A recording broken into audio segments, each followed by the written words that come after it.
Olá, estudantes da segunda série! Nesse vídeo vamos falar sobre contos. E quais os objetivos? Compreender, localizar informações, inferir o sentido de uma palavra, expressão, né? Como uma informação implícita também. Identificar elementos que constroem a narrativa, reconhecendo os tipos de discurso. Você se lembra de um conto que você tenha lido? Como que é essa questão de leitura aí para você? Um conto é uma narrativa breve. Talvez você conheça alguém, algo, algum conto. Como será isso? Tem lembrança? Ah, claro que tem, né? Alguns contos são marcantes na literatura. Quem não lembra de um conto de mistério, de um conto de aventura, de um conto de amor, né? Então, vários temas permeiam os contos. Hoje vamos conhecer um conto clássico. Então, o conto é uma narrativa curta, mais curta que o romance e mais densa que a crônica. O que ele tem de diferente com a crônica especificamente? Que a crônica narra algo cotidiano, do dia a dia, e o conto não. Então, nessa perspectiva, o conto tem um conflito. E esse conflito, né, vai gerar um clímax, que é o momento de maior tensão, né, na narrativa. Além disso, embora não seja a regra, o conto tem poucos personagens, um espaço ou cenário limitado e um recorte temporal reduzido. Então, sintetizando, né, tá aqui um pouquinho sobre conto. Vamos conhecer um agora? A Carteira. Apresento para vocês Machado de Assis, né? Então, o conto está disponível em Machado de Assis, no livro Várias Histórias. E esse conto é um fragmento. Vamos começar a leitura. De repente, Honório olhou para o chão e viu uma carteira. Abaixar-se, apanhá-la e guardá-la foi obra de alguns instantes. Ninguém o viu, salvo um homem que está à porta de uma loja e que, sem o conhecer, lhe disse rindo: olhe, se não dá por ela, perdia de uma vez. É verdade, concordou Honório envergonhado.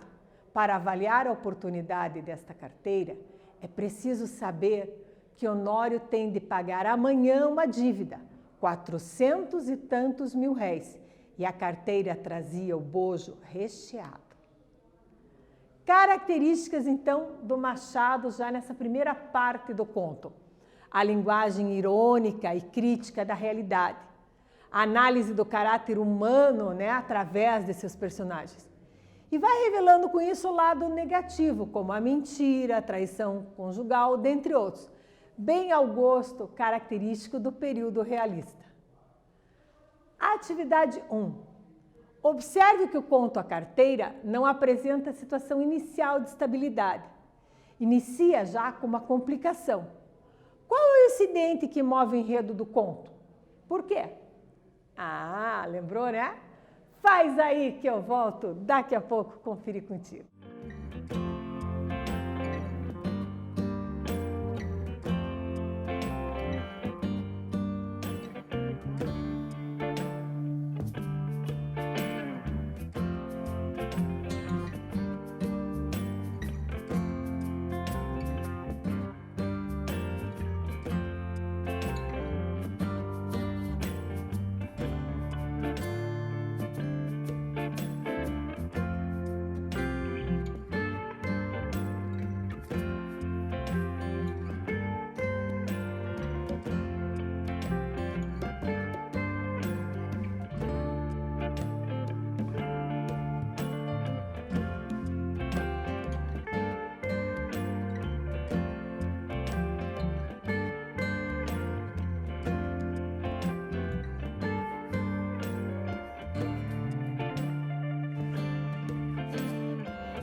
Voltei!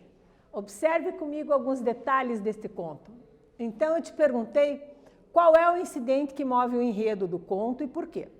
Retomando o conto, olha o incidente. De repente, Honório olhou para o chão e viu uma carteira. E o que ele fez? Abaixar-se, apanhá-la, guardá-la. Então, veja, já começa aqui com esse incidente. Ele acha a carteira. Percebeu? Então, a carteira achada na rua, ela resolveria o problema dele. Por quê?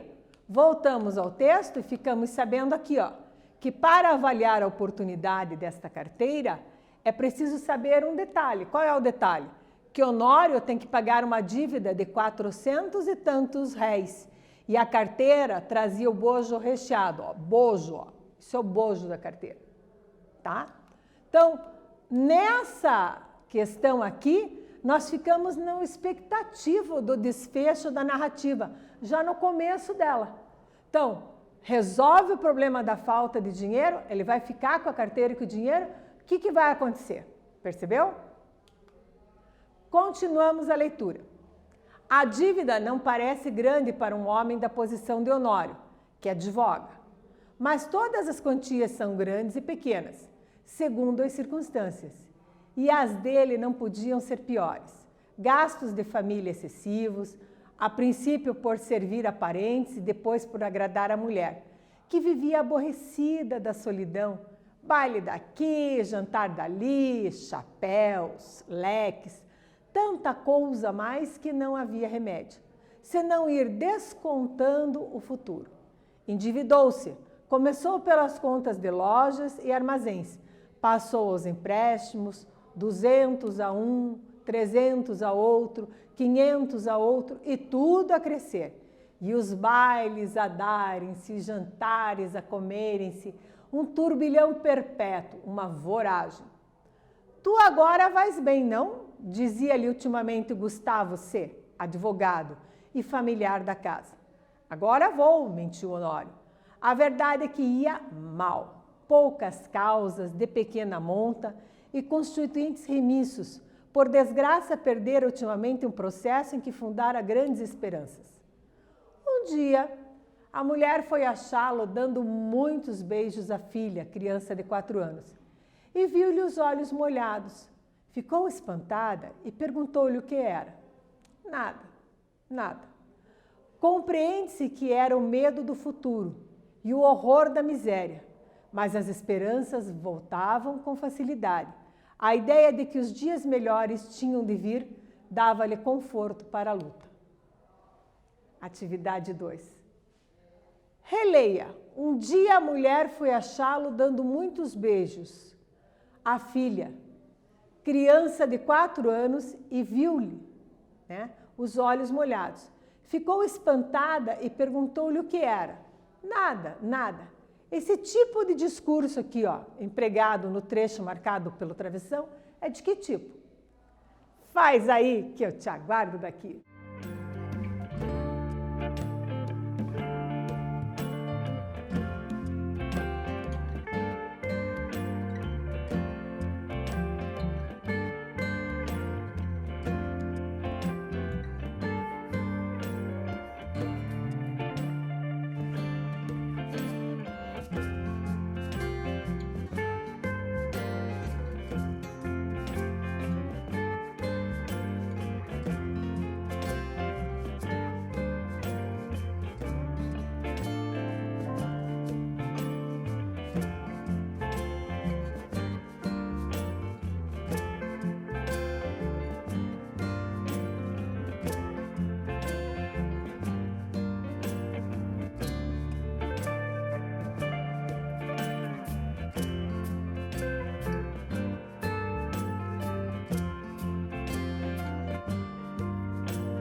Voltei, conferi contigo. Eu perguntei sobre o travessão. Então, voltando aqui o texto, ó, nada, nada, eu observo que em várias outras partes do meu texto, eu tenho o quê? Tu agora vais bem, agora vou, mentiu. Então, ao longo do texto, eu observo a presença do travessão. O que você acha que ele está marcando aqui? Por que ele está aqui, esse travessão? Diferentemente do underline, né, o travessão é mais acima.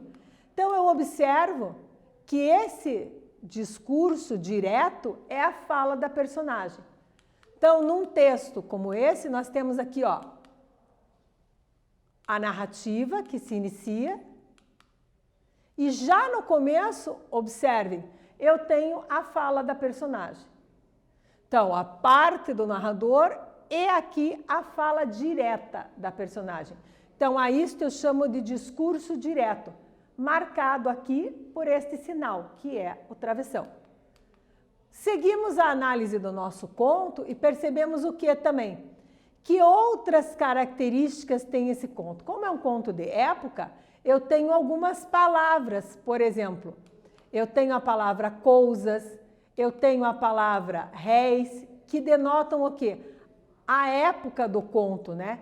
Eu observo que este conto é bem antigo, até a moeda, né, não é real, a moeda está falando ali de réis. E a contextualização dessa época se faz presente na linguagem do conto. Então, quando eu estou lendo um conto, eu também mergulho nesse universo da época em que o conto foi escrito, através da linguagem, da ortografia, que era outra, percebeu? Continuando a leitura.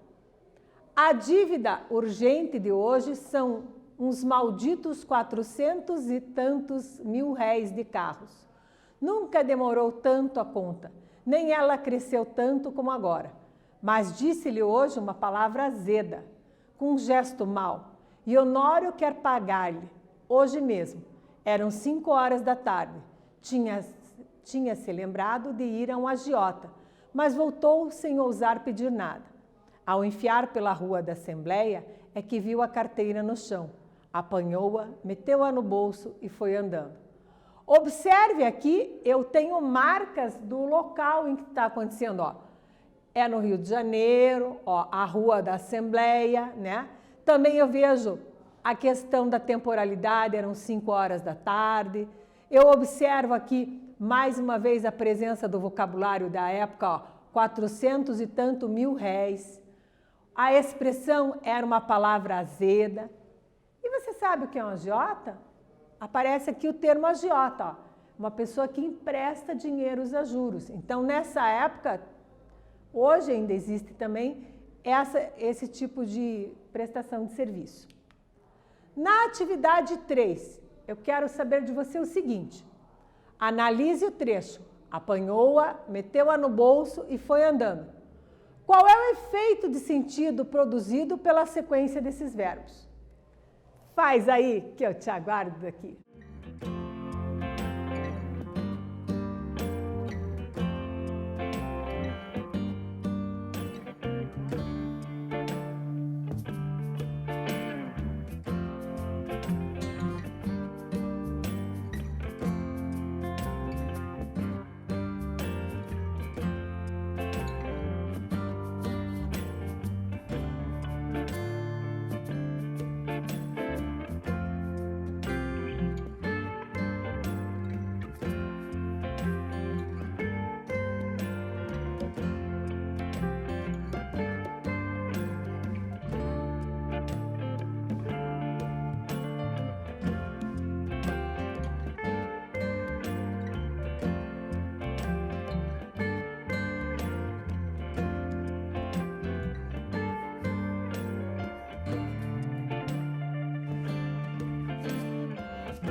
voltei.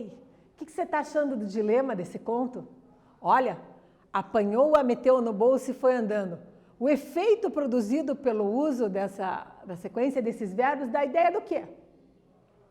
Ó, voltando aqui um pouquinho no texto. Viu a carteira no chão. Pá. E aí fez aqui, ó. Apanhou-a, colocou-a no bolso, foi andando. Então, qual é o efeito que isso vai dar aqui? Vamos observar? Os verbos trazem uma sequência do quê? De ação. Verbo é a única palavra da língua portuguesa que expressa uma ação, um estado, um fenômeno da natureza. Os verbos podem estar em alguns modos: indicativo, subjuntivo, imperativo.